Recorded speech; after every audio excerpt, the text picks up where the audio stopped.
per al control de la ciutat.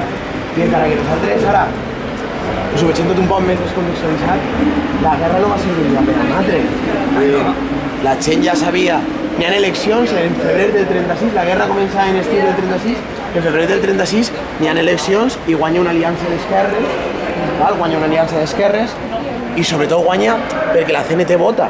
Sí, la CNT, que era el sindicat majoritari, en les eleccions del 33, que guanya la dreta, fa la campanya per l'abstenció i no voten.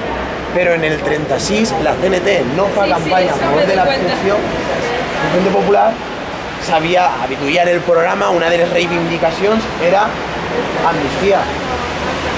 I els grans dirigents cenetistes estaven en presó.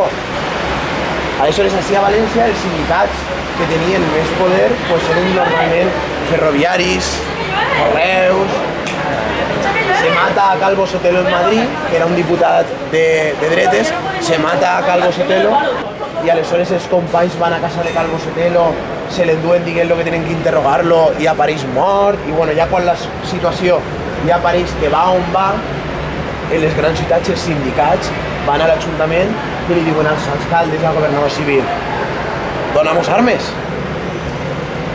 I els alcaldes diuen: no, jo tinc a la Guàrdia Civil per protegir l'ordre. I aquí li diuen: sí, confiança, digamos de confiança, que ja veurà.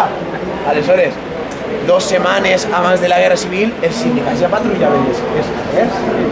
Patrullaven els carrers, n'hi havia vaga general, se tenia gent en correus, en telefònica, tots esperant.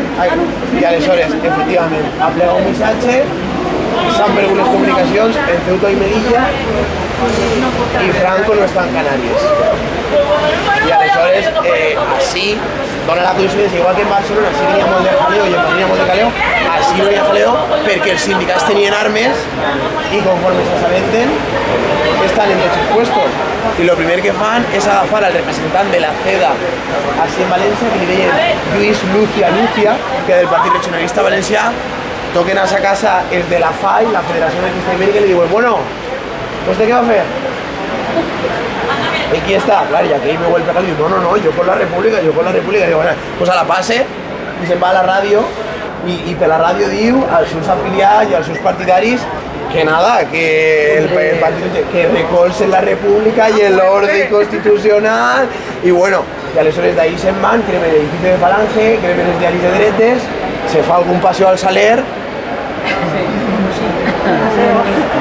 i així el dia 20 de juny no ha passat res. La ciutat va funcionar.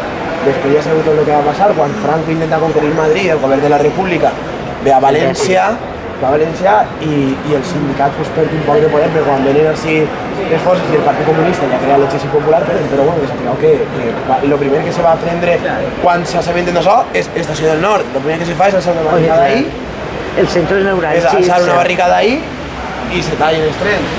Així no hi ha ninguno. I tot el món a la vaga general, que era la forma que tenia el sindicat de fer pressió per a que no tirava la cosa mal. Anem a fer el cafè? Sí.